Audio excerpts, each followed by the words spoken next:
Qala haddatsani abi qala haddatsana Qutaibah bin Sa'id an Laits bin Sa'ad an Ibn al-Had an Muhammad bin Ibrahim bin al-Harith an Amir bin Sa'ad wa Al-Abbas bin Abdul Muttalib annahu sami'a Rasulullah sallallahu alaihi wasallam yaqul. Hadisnya sudah sering kita baca, tapi ini melalui sanad Imam Rifai. Apa kata beliau? Nabi SAW bersabda, didengarkan oleh Al-Abbas bin Abdul Muttalib, "Dzaqa ta'mal iman man radiya billahi rabba wa bil islam dina wa bi Muhammadin nabiyya." Dzaqa, jadi istilah dzauq di dalam istilah ilmu tasawuf itu istilah nabawi, mustalah nabawi, istilah yang muncul dari baginda Nabi Muhammad sallallahu alaihi wasallam. Jadi istilah dzauq bukan istilah yang dibuat-buat sufi, tapi itu langsung dari qalbun Nabi sallallahu alaihi wasallam, diterjemahkan oleh lisan Nabi sallallahu alaihi wasallam yang disebut jawami'ul kalim, yang lisannya mencakup semua lisan. Ya. Dzaqa ta'mal iman. Dzaqa, pasti merasakan. Jadi fi'il mudhari' lain dengan fi'il madhi. Ini fi'il madhi di depan. Ini menunjukkan bahwa dia thubut, dawam, selalu. Dzaqa ta'mal iman man radiya billahi rabbah. Ya. Dzaqa, merasakan. Apa arti dzauq? Dzauq itu merasakan. Pasti merasakan ta'mal iman. Ta'am itu rasa, memakan, mengkonsumsi. Jadi iman itu ada rasanya dan bisa dimakan. Siapa yang makan? Karena iman bukan makanan fisik, maka yang memakannya bukanlah fisik. Yang memakannya adalah iman. Itu gimana? Al-iman fil qulub, kata Imam Bukhari. Al-iman fil qulub, ya. Iman itu di dalam hati. Nah, maka yang merasakan manis nikmatnya iman itu apa? Si qalbu ini. Dzaqa ta'mal iman, pasti dapat merasakan manisnya iman, nikmatnya iman, lezatnya iman, yaitu si qalbu. Man, siapa saja yang qalbunya radiya billahi rabbah.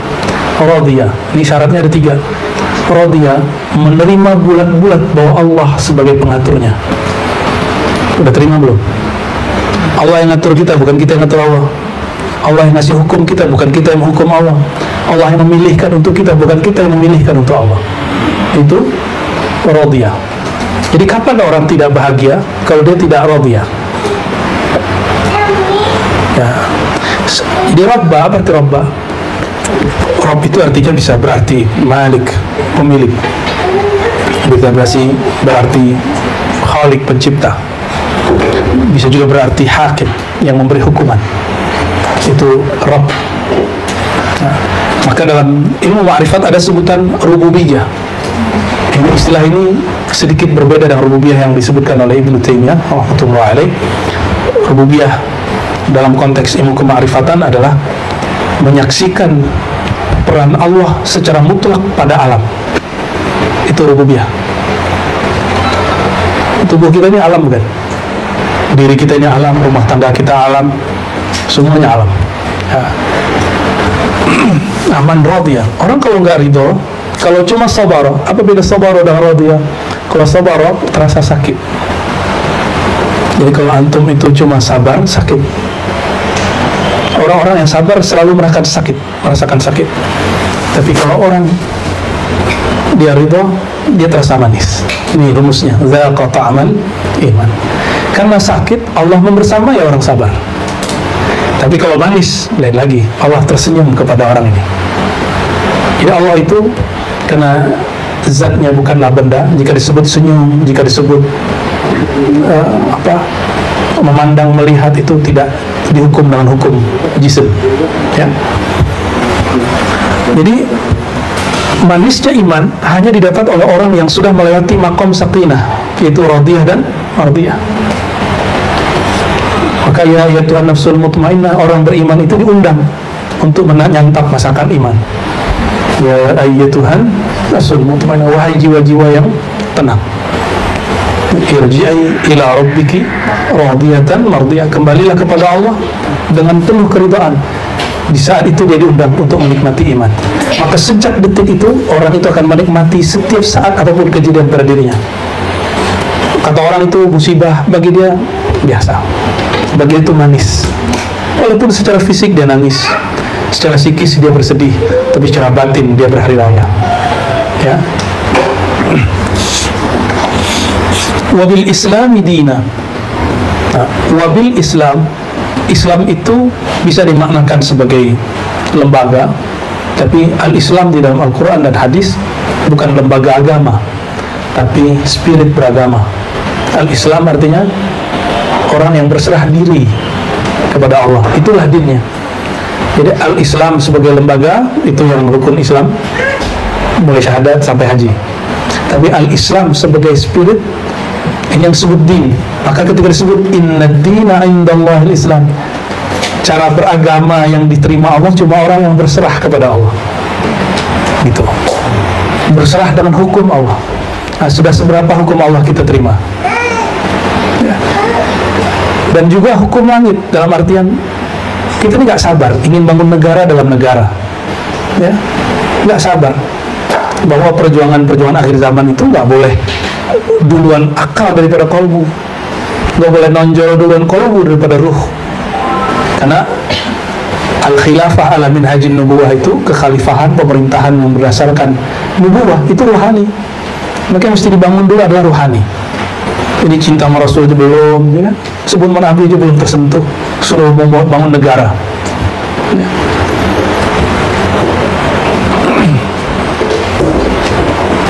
Lalu wabi Muhammadin sallallahu alaihi wasallam nabiyya, dan Nabi Muhammad sallallahu alaihi wasallam sebagai nabi. Kapan beliau jadi nabi? Kuntu nabiyan, di kitab Asy-Syifa ada riwayatnya, dan ini juga ada di riwayat Al-Baihaqi, Tabarani dan lain-lain. Kuntu nabiyan, bukan itu, ana awwalun nabiyyin fil khalq wa akhiruhum fil ba'ts. Saya nabi pertama tapi terakhir diutus. Masa ada orang aswaja nggak ngerti beginian kan? Lucu nggak? Wahada dzauqa, kita tinggalkan perdebatan masalah itu, tapi kita kembali ke bab dzauqnya. Dzaqa ta'amal iman. Jadi yang kita bahas itu sekarang adalah tentang dzauq. Kata Imam Rifai, Sidi Ahmad Rifai, qaddasallahu sirrahu. Mari kita bacakan Al-Fatihah untuk beliau dan silsilah beliau, dan kepada Sayyidil Awwalin Sayyidil Akhirin Nabi Muhammad SAW. Al-Fatihah. Bismillahirrahmanirrahim.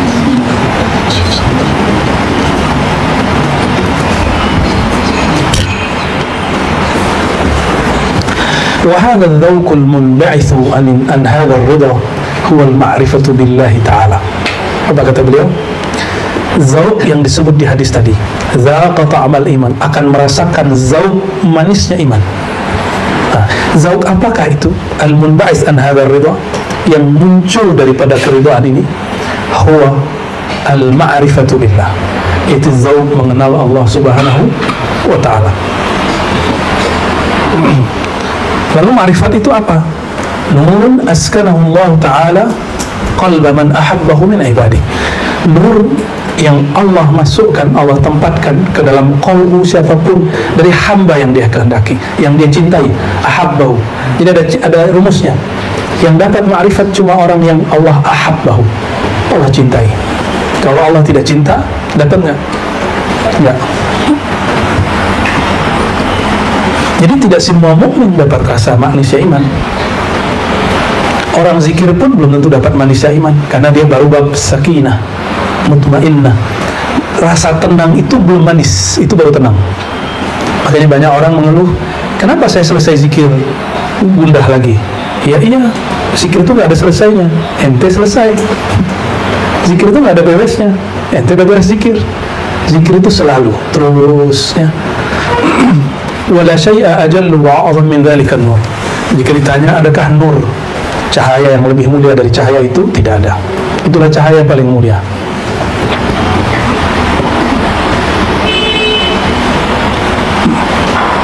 Kalau orang makan gelap-gelap bisa makan nggak? Bisa nggak? Makan gelap-gelap yang kegigit nanti? Oke. Orang kalau gelap gelisah nggak? Nah itulah qalbu yang tidak ada nur ma'rifatullah, di gelisah, kusuk ya. Akhirnya pegang orang siapapun di depan kiri kanannya ya. Wa haqiqatul ma'rifati hayatul qalbi bil muhyi. Hakikat ma'rifat itu, indikator adanya adalah hidupnya qalbu dengan Allah yang maha menghidupkannya. Maka di Quran itu surah Al-An'am misalnya, awaman kana maitan fa'ahyaina, ya, atau ya, adakah ya, orang yang dia mati, qalbunya mati, lalu Allah hidupkan dia. Lalu surat Yasin misalnya, yang mendapatkan nazar liyunzira man kana hayyan, untuk memberi peringatan bagi orang yang dia hidup hatinya, ya. Nah, lalu di surat Al-Anfal misalnya ayat 24, istajibu lillahi walir rasul idza da'akum, jawablah panggilan Allah, jawablah karena Allah, karena Rasul, idza da'akum, jika Allah memanggilmu, lima yuhyikum, terhadap apa yang Allah telah hidupkan kamu, maksudnya hidupkan qalbumu. Faman matat nafsuhu ba'udat anhu dunya wa man mata qalbuhu ba'uda anhu maulah. Orang yang hidup, orang yang mati jiwanya, ba'udat anhu dunya, maka menjauhlah darinya dunianya. Nafsiyahnya harus di-off-kan dulu, baru dunianya pergi. Jadi kalau orang mengatakan, kenapa ujian dunia ini berat? Wajar, karena jiwamu lebih di depan daripada qalbumu.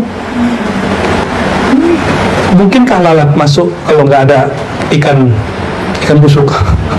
Ya, jadi ikan itu ada, lalat itu ada karena ada sesuatu di dalam. Jadi kita kemudian tidak akan menyalahkan syaitan, kita menyalahkan diri kita. Ya, janganlah engkau mencaci kecuali dirimu sendiri, kan begitu di Quran, ya. Ba'udat anhu dunya wa man mata qalbuhu, tapi kalau qalbunya mati, yang menjauh adalah Allah Ta'ala. Nah, cara mematikan nafs itu, ini bahasa beliau, ya. Nah, itulah nurul ma'rifah, memberi ma'rifat ke dalam qalbu, ya.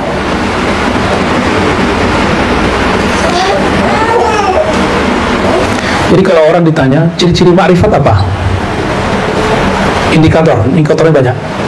Tadi qalbu hidup, jiwanya bisa dikendalikan. Lalu yang kedua, beliau meriwayatkan dari Imam Ibnu Sammam, ya. Imam Ibnu Sammam ini wafat tahun 183 Hijriah, berarti sezaman dengan Imam Malik, ya. Sezaman dengan Imam Ibnu Mubarak.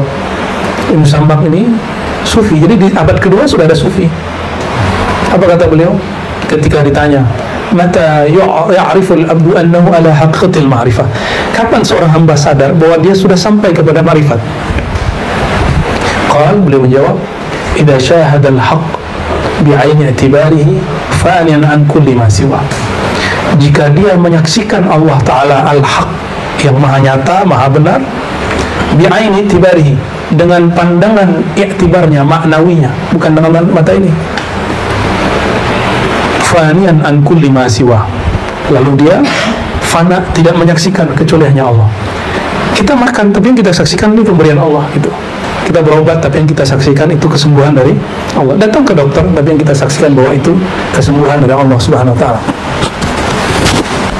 Nah, kalau musim haji itu, masya Allah, ya, betullah Nabi mengatakan al-hajju arafah, haji itu puncaknya pada hari Arafah.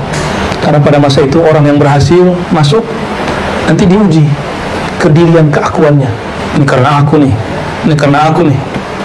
Yang nggak berhasil masuk, udah jam 12 nggak dapat izin, nggak ada tasrih, nggak ada izin. Dalam pikirannya apa? Ya Allah, apa kata orang kampung? Saya berangkat haji tapi nggak Arafah, kata orang kampung. Syirik khafi itu.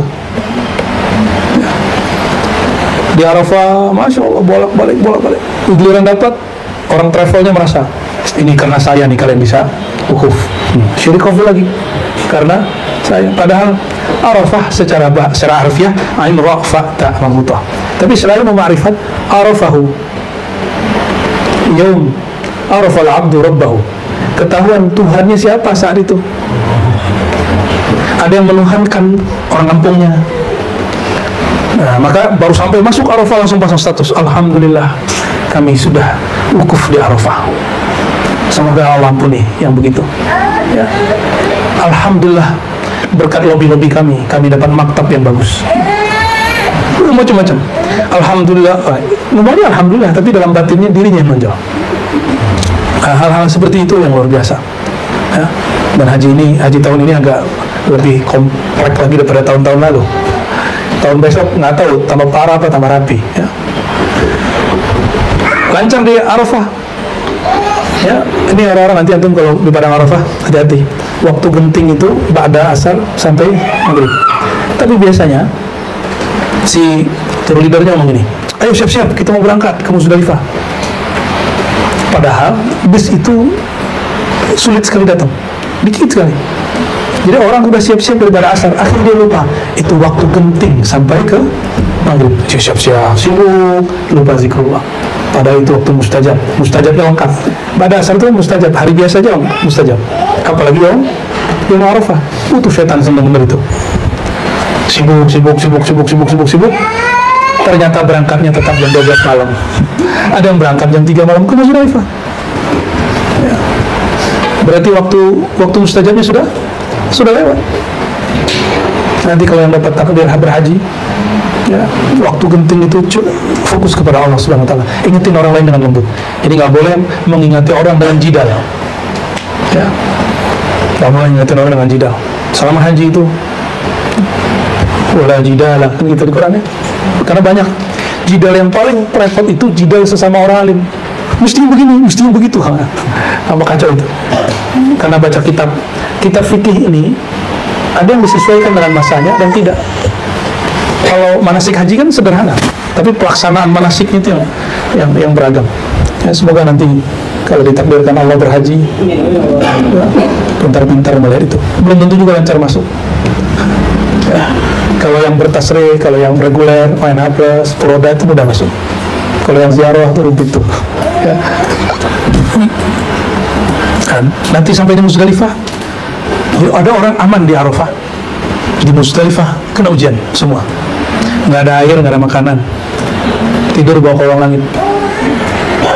Jenderal copot jenderalnya, pejabat copot ya, kiai beres kiainya, wali selesai walinya. Musdalifah itu cara harfiah kan izdalafa al-jam'u, bisa berarti jam'us shalah, tapi kalau saya mengartikan jam'ul imtihanan wal balaya. Allah kumpulkan semua ujian di situ. Yang belum beres di Arafah dihajar di situ. Itu banyaklah yang jalan kaki dari Musdalifah ke Mina. Antum coba cek di GPS berapa kilometer itu. Jalan kaki. Itulah yang masuk berita itu. Yang tua-tua nggak sanggup karena nggak ada makanan. Padahal di Arafah ini, di Arafah banyak makanan. Ya. Biasanya diingetin sama orang, ayo bawa air ke Musdalifah. Orang nggak mau. Oh, terus juga banyak. Tahu dia ngatur.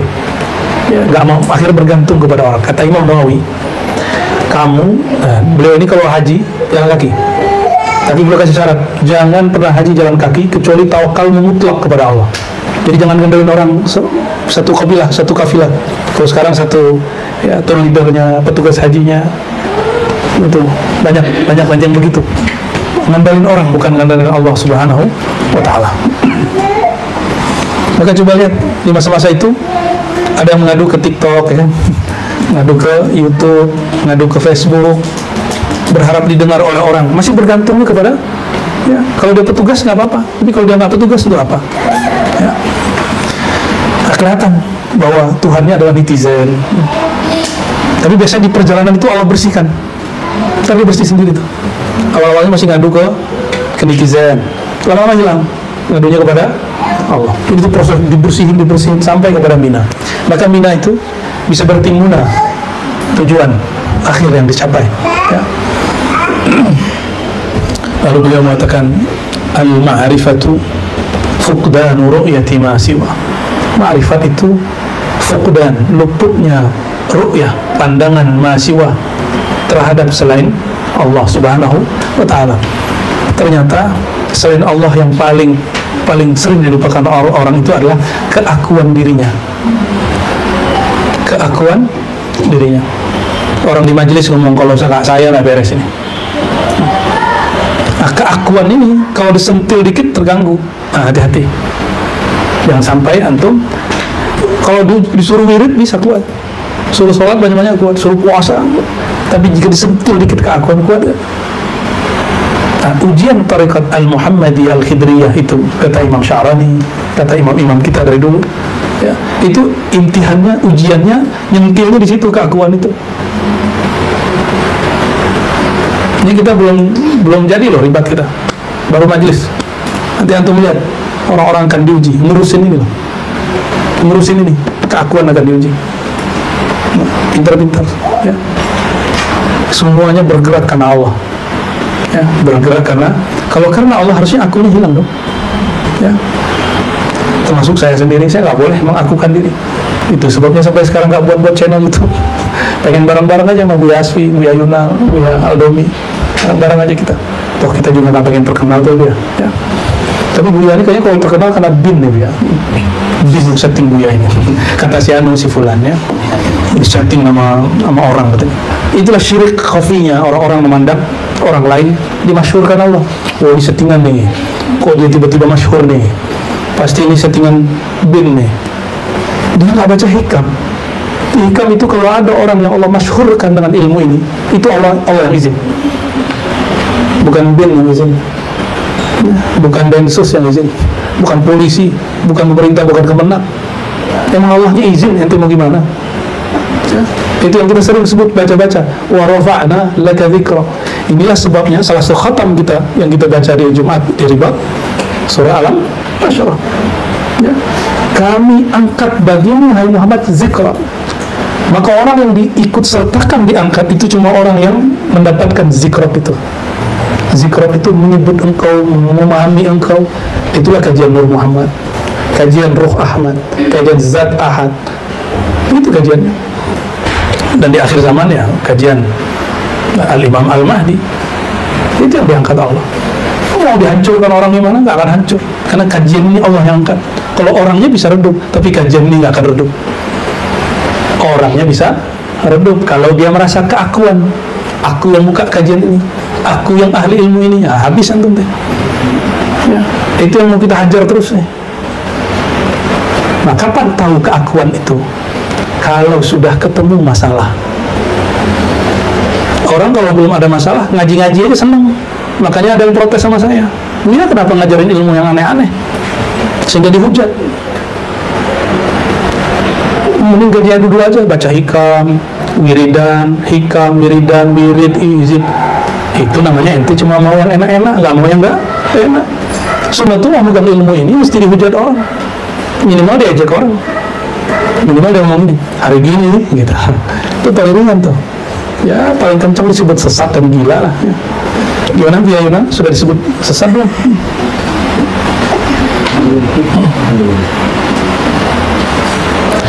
Itu kan kata orang pahitnya, dia kan nggak tahu manisnya. Manisnya zakat amal iman itu mereka nggak tahu. Nikmatnya detik per detik, saat per saat, hari per hari, minggu per minggu, bulan per bulan. Mereka nggak sadar itu. Ya. Tapi kalau ada keakuan di diri antum habis. Ya. Maka yang mau berjuang sama kita, ayo. Ya. Kita ngajinya begini-gini aja. Ya. Ini ngaji, ya. Tapi ya begini-gini ya dapat ujian.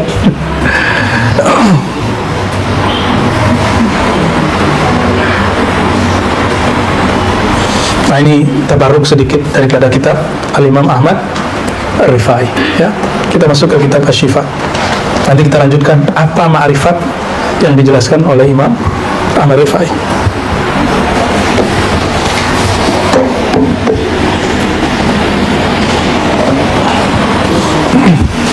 Bagian apa sekarang? Ada yang megang nggak?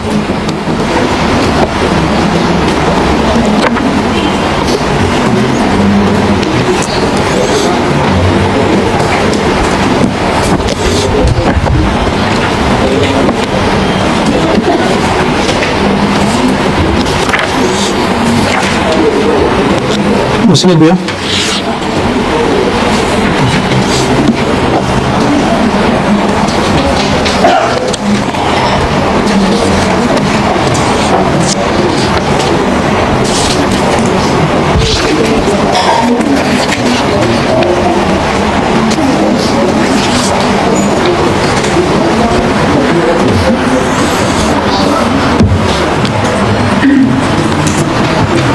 Mulai gerah ya.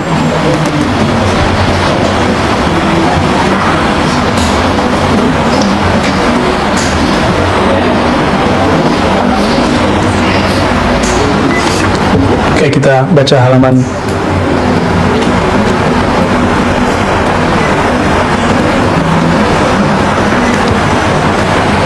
halaman 223. Ini masih mundur ke bagian, bukan mundur ya, maju sebenarnya. Untuk sura 3 tentang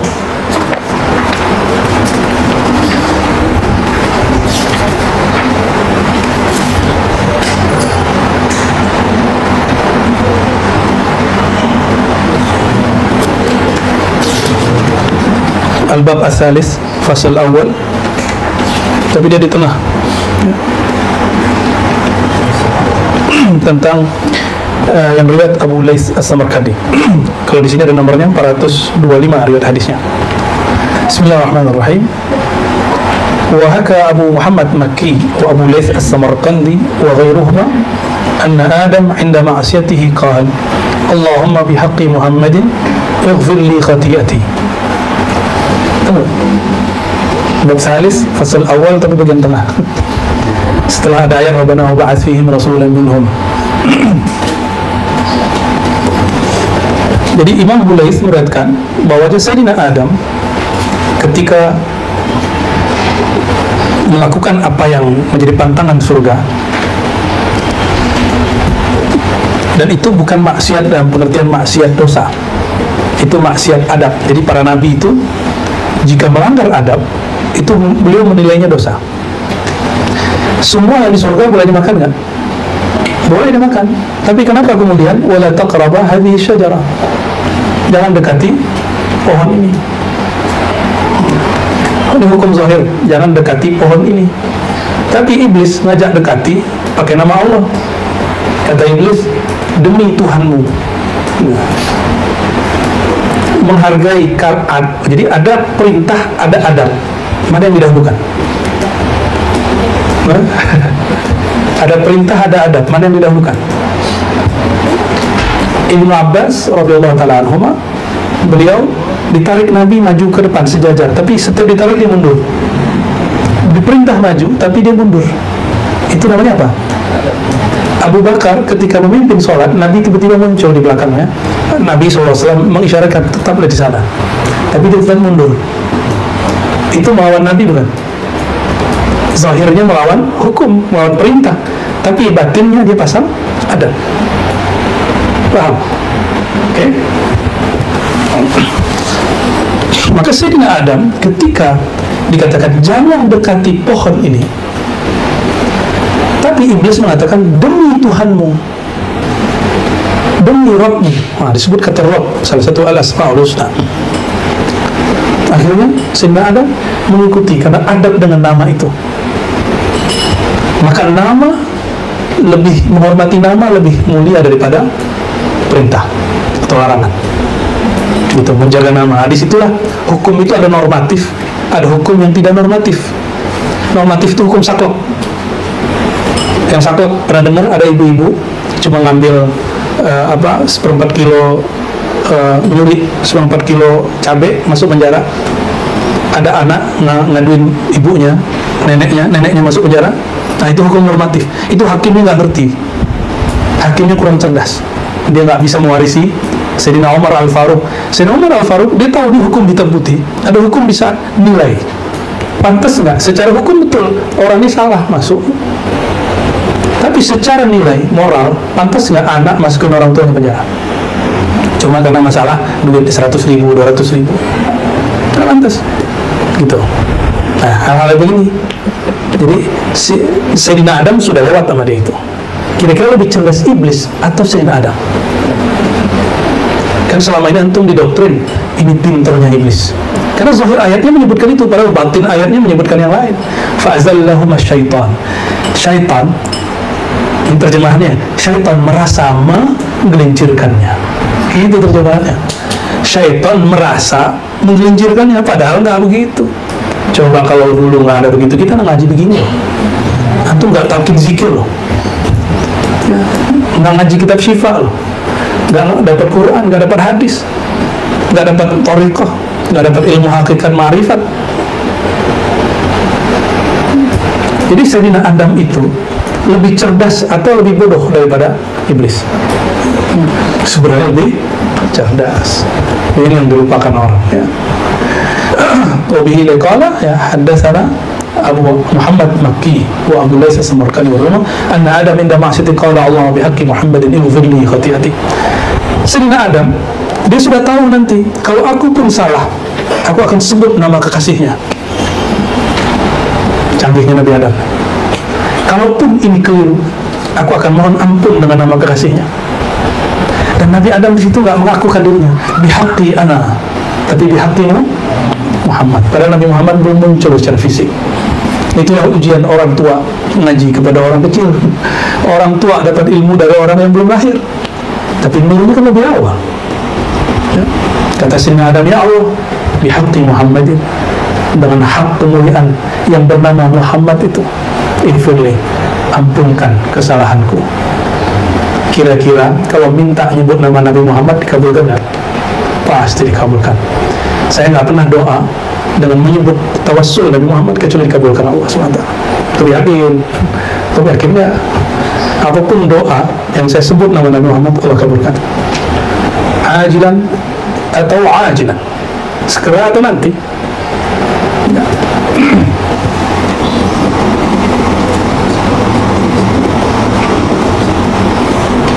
Wayurwa diriwayatkan beliau mengatakan taqabbal taubati, dengan hak Nabi Muhammad, ya Allah terimalah taubatku. Faqala lahu Allah tabaraka wa ta'ala, lalu Allah bertanya, min aina arafta Muhammadan? Oh, Nabi Adam ini nyimpen,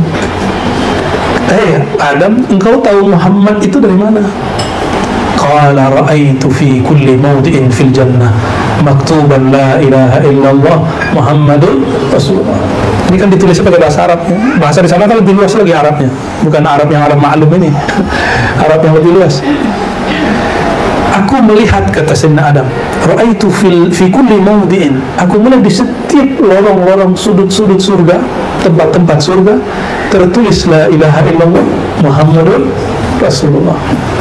Gimana kira-kira? Dengan semua, itu kan tulisan. Tulisan itu bisa ditulis dengan aksara mana saja. Nah, salah satu guru kita pernah menuliskan harokat itu, lalu dituduh oleh salah satu yang mengaku guru saya itu bahwa itu adalah jimat raja. Nggak ngerti tapi komen, ya, nggak mengerti tapi komen. Itulah akibatnya. Kalau nggak ngerti cukup mengatakan ana la adri. Kata Imam Malik, qauluka la adri nisful ilm. Engkau mengaku tidak tahu, itu separuh tahu. Karena orang sok tahu nggak bakal pernah tahu. Tapi orang mengaku saya tidak tahu, Allah bukakan jalan pengetahuan bagi dia. Ya. Wa yuwa Muhammadun abdi wa rasuli fa'alimtu annahu aqrabu khalqika alaih. Ya. Tertulis Muhammadun abdi wa rasuli. Jadi la ilaha illallah Muhammadun abdi wa rasuli. Ini baru salah satu yang dilihat Sayyidina Adam. Fataballahu alaihi wa ghafaralah. Kata Sayyidina Adam, sejak saat itulah waktu di surga, ya Allah, aku tahu yang bernama Muhammad itu lebih mulia dari aku, lebih mulia dari Jibril, lebih mulia daripada Azazil, lebih mulia dari surga neraka, bahkan lebih mulia dari Arash. Nah, cukup mengatakan itu, fataballahu alaihi wa ghafaralah, Allah ampuni dia, gitu. Wa hadha inda qailihi ta'wil qawlihi ta'ala fatalaqqa Adamu min rabbih kalimatin fataba alaihi. Jadi ketika ditanya fatalaqqa, lalu Adam mengadukan kepada Allah hal-hal dengan menyebut kalimat-kalimat. Kalimat apakah itu? Kalimat yang dia setorkan kepada Allah bihaqqi Muhammadin, la ilaha illallah Muhammadur Rasulullah. Itu kalimat yang disetor oleh Sayyidina Adam. Tapi di riwayat lain, Rabbana zalamna anfusana wa illam taghfirna wa tarhamna. Nah, tapi ulama kita mengatakan wa tarhamna bihaqqi Sayyidina Muhammad. Ya. Lanakunanna minal khasirin. Wa fi riwayatin ukhra, wa fi riwayatin al-Ajurriyah, dalam kitab Imam Ajurri, faqala Adam, saya ada seingat saya kitab ini, kitab Ajurri ini,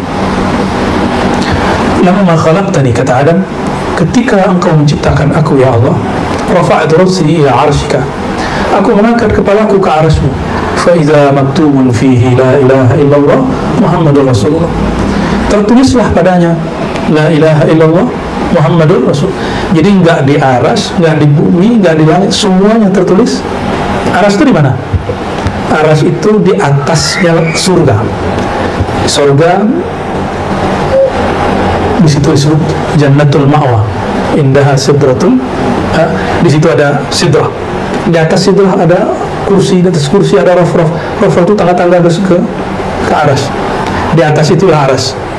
Maka sebenarnya di atas surga itu semuanya surga. Aras itu surga apa? Surga juga aras itu. Surga musyahadah. Surga, kenapa? Di surga Firdaus yang di bawah aras, orang hanya menatap Allah 2 kali sehari. Tapi di surga aras, daiman abadan sarmadiyan, setiap saat dia sudah ngobrol-ngobrol sama Allah sudah. Jadi orang yang cuma melihat, orang yang duduk dekat, orang yang bisa ngobrol, beda nggak makamnya? Beda nggak? Kita cuma melihat, itu udah hebat tuh. Orang di surga Firdaus hanya melihat. Berapa lama nunggu melihatnya? Karena 2 kali sehari semalam, berarti dari pagi sampai sore. Pagi sorenya itu 500 tahun. Itulah sebabnya dari masa 500 tahun itu mereka rindu kepada Allah. Di situ keliling.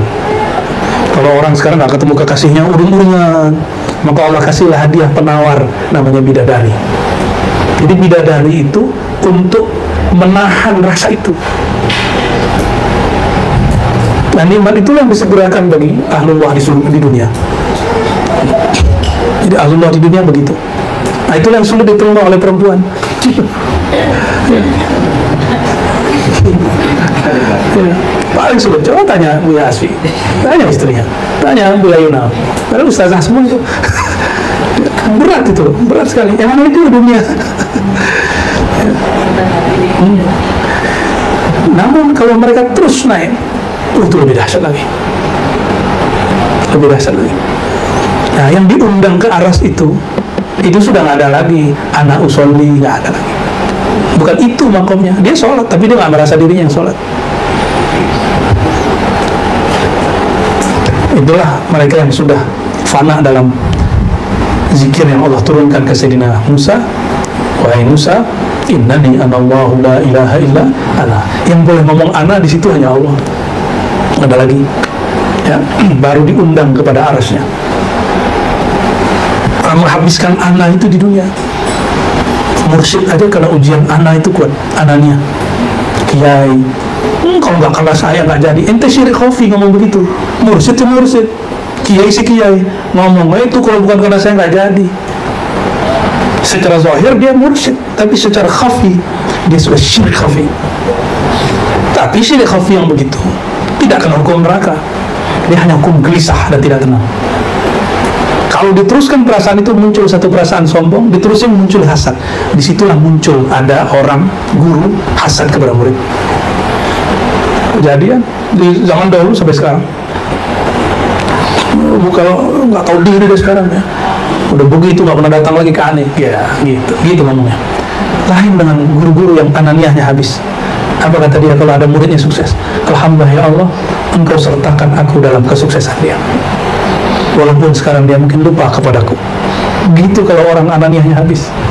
Baru benar makom wali paling rendah menurut Imam Ghazali. Itu orang yang sampai di makom la ilaha illallah. Itu makom khawas paling rendah. Kalau la ilaha illallah itu makom wali am. Semua orang baca la ilaha illallah Rasulullah, wali am, wali umum. Tapi kalau dia sampai kepada la ilaha illallah, itu paling rendah itu. Tidak ada yang berbuat, tidak ada yang berperan kecuali Allah.